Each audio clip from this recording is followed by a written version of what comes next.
நிச்சயம் கேப்டன் இல்லாம எங்க எல்லாருக்குமே ஒரு மனவலி இருக்கு. கேப்டன் முதல் சட்டமன்றம் இருக்குன்ட்டு. ஆனா அவரோட ஆசையும் கொள்கையும் வென்றெடுக்கிறது தான் எங்க ஒவ்வொரு தொண்டரோட கடமை. என்ன இது தேர்தல் பணி தானே இது. எங்களோட 234 தொகுதி பொறுப்பால் அறிவிக்கிறோம் நாங்க சொல்லியிருந்தோம். அதே மாதிரி எங்க செயற்குழு பொதுக்குழு இப்ப கூட்டியிருக்கோம். ஒவ்வொரு ஊரும் சுற்றுப்பயணம் வரும் சொல்லியிருக்கு. ஜனவரி 9 கடலூர்ல மாநாடுன்னு அறிவிச்சிட்டோம். எனக்கு 33, அண்ணனுக்கு 50. அதனால என்னை ஒப்பிடாதீங்க. அவர் என்னோட சீனியர்.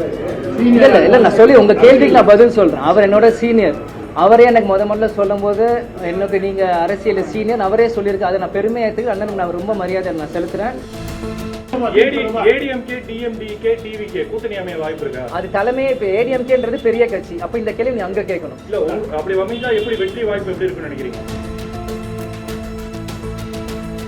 எப்பயுமே சொல்றதுதான், விஜயகாந்த் மகன் என்பதே மிகப்பெரிய ஒரு பொறுப்பு. அது மிகப்பெரிய பதவி. அது மக்கள் எனக்கு ஒவ்வொரு ஊர்லயும் எனக்கு ஆரவாரமா அவங்களோட வரவேற்பு எனக்கு கொடுக்குறாங்க. இன்னைக்கு தேமுதிக இளைஞரணி செயலில் வரும்போது இன்னமும் அது கூடுதல் பலத்தையும் மக்களோட எதிர்பார்ப்பையும் பூர்த்தி தான் செஞ்சுட்டு வருது. நிச்சயம் மக்களோட பூர்த்தியை நான் சரி செய்வேன். அதே மாதிரி இன்னைக்கு பல்வேறு கட்சிகள் இருக்காங்க. இன்னைக்கு எல்லா இடத்துலயும் இளைஞர்கள் இருக்காங்க. கேப்டன் வீட்டுக்கு வீடு ரேஷன் கொடுக்க வரும் 20 வருஷத்துக்கு முன்னாடியே சொன்னார். ஆனா இன்னைக்கு பாத்தீங்கன்னா பல்வேறு மாநிலம் அதை செஞ்சுட்டு இருக்காங்க. அதே போல கேப்டனோட கொள்கைகள் இன்னும் பல்வேறு விஷயங்கள் இருக்கு. அதோட சார்பாக இளைஞர்கள் நாங்க இன்னைக்கு தேமுதிக சார்பாக அது மக்களுக்கு கொண்டு சேரணும். பல லட்சம் இளைஞர்கள் இன்னைக்கு தேமுதிக நோக்கி என்னை நம்பி வரணும். கண்டிப்பாக புதிய தமிழகம் தேமுதிக உருவாக்கப்படும் நான் சொல்லிக்கிறேன்.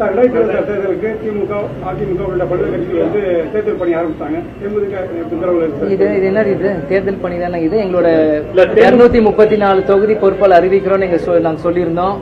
அதே மாதிரி எங்க செயற்குழு பொதுக்குழு இப்ப கூட்டியிருக்கோம். ஒவ்வொரு ஊரும் சுற்றுப்பயணம் வரும் சொல்லியிருக்கு. ஜனவரி 9 கடலூர்ல மாநாடுன்னு அறிவிச்சிட்டோம். எங்களோட வேலைகளை நாங்க பார்த்துட்டு தான் இருக்கோம். இப்ப கூட எல்லா அணிகள் மீட்டிங்கும் தினந்தோறும் கட்சி ஆபீஸில் நடந்துட்டு இருக்கு. அந்நியார் தலைமையில எங்களோட வேலைகள் நாங்கள் செஞ்சுட்டு இருக்கோம். எங்க தேமுதிக பலத்தை அடுத்த ஒரு வருஷம் நாங்கள் பலம் பண்ணிட்டு இருக்கோம். நிச்சயம் கூட்டணி குறித்து உரிய நேரத்தில் உங்க அறிவிப்பு வரும். அதான் சொல்றேன், உரிய நேரத்தில் கூட்டணியை பத்தி நாங்க சொல்லுவோம். எந்த கட்சியாக இருந்தாலும் சொல்றோம். பேசியிருக்கேன். அவரும் எனிமி இல்லையே. கூட்டணி சம்பந்தமா பேசியிருக்கீங்களா? இல்லைங்க, நாங்க அவருக்கு முதல் குரு பூஜை அழைக்கும் போது விஜயன் நான் பார்த்திருக்கேன். அதே மாதிரி கோட் படத்துக்கு வரும்போது அவரை நான் பார்த்தேன். அதன் முதல் முறை அவரை நான் சந்திச்சது. இந்த மாதிரி ஒரு சாதாரண தரப்பான கூட்டணி விஷயங்கள்ல நாங்க எதுவும் பேசுறதில்லை.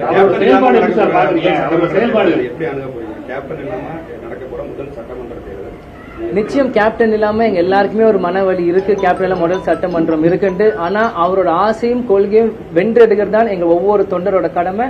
நிச்சயமாக வரப்போற 2026 எங்க அப்பாவோட ஆசை என்னமோ அதை ஜெயிச்சு அவரோட இருக்க கேப்டன் ஆலயத்தில் நாங்க அவர் பொறுப்பாதல் நாங்க கொடுப்போம். விஜயோட செயல்பாடுகள் எப்படி இருக்கு?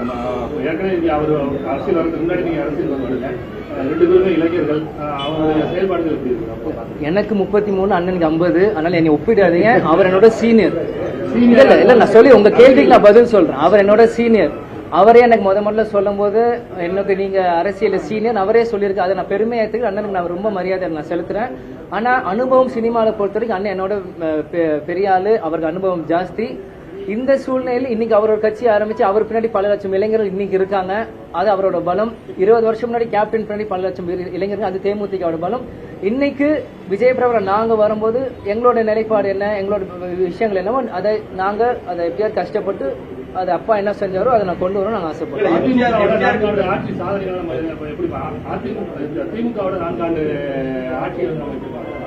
இல்ல நிறையும் இருக்கு, குறையும் இருக்கு. எல்லாமே சூப்பர்னு சொல்லணும், எல்லாரும் வேஸ்ட்னு சொல்ல முடியாது. அதை மக்கள் தான் அடுத்த தேர்தல் முடிவு பண்ணும். அதை நீங்க மக்கள்கிட்ட கேளுங்க. ஏன்னா அவங்க தான் ஓட்டு போட்டு ஜெயிக்க வச்சு. நான் திமுக ஓட்டு போட போறது இல்லை. ஆனா நான் அதை சொல்லி எதுவும் எம்ஜிஆருக்கு பிறகு கட்சி ஆரம்பிச்சாங்க. கட்சி ஆரம்பிச்சதுல கேப்டன் ஜாக் ஒரு உச்சத்தொடர்ல எதிர்கட்சி தலைவர் அந்த ரேஞ்ச் வரைக்கும் போனாங்க. இப்ப அதுக்கு பிறகு விஜய் ஆரம்பிச்சிருக்காங்க. விஜய் எம்ஜிஆருடைய ஆட்சியை நாங்க எம்ஜிஆர் எப்படி 1979 வந்தோமோ அந்த அளவுக்கு நாங்க இந்த 2026 சட்டமன்றத்துல நாங்க சாதிப்போம் அப்படின்னு சொல்றாங்க. இதை நீங்க எப்படி பாக்குறீங்க? நான் எப்படி பாக்குறதுல அது அவரோட நம்பிக்கை, அவரோட சொல்றது அவரோட நம்பிக்கை. இது மக்கள் தான் தேர்வு செய்யணும். அதே தான் கேப்டனும் தான் சொன்னார். 2020 கட்சி ஆரம்பிச்சது இன்னைக்கு லஞ்சமும் மூலம் ஒழிப்போம் எந்த தலைவர் இந்தியாவில் சொல்லியிருக்காங்க? கேப்டன் தான் சொன்னாரு. அப்புறம் இன்னைக்கு கேட்டீங்கன்னா தேமுதிக 1% நீங்க தான் சொல்றீங்க. அதனால இன்னைக்கு ஒவ்வொருத்தரும் நம்பிக்கையாது. இன்னைக்கு மக்கள் யார்கிட்ட இருக்காங்க, இன்னைக்கு மக்கள் வந்து 2011 கேப்டனுக்கு ஆதரவு கொடுத்தாங்க. அதே போல ஆதரவு இன்னைக்கு 2026 மக்கள் இன்னைக்கு அந்நியாருக்கு கொடுப்பாங்க நான் நம்புறேன். இன்னைக்கு எல்லா பொய் பிரச்சாரம் தாண்டி இன்னைக்கு கேப்டன் கட்சி மேலே மக்கள் நம்புறாங்க. நிச்சயம் 2026 ஒரு பொற்கால கட்சியாக தான்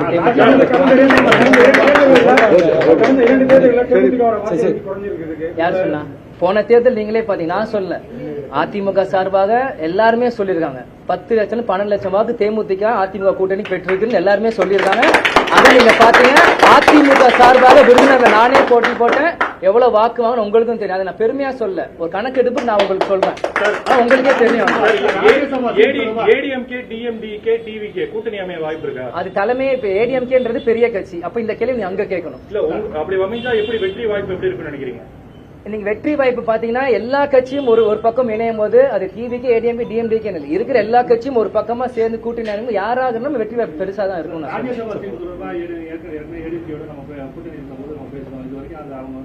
சொல்லவே இல்லை அப்படிங்கிற உங்களுக்கே தெரிய வரும். சரி, நன்றி.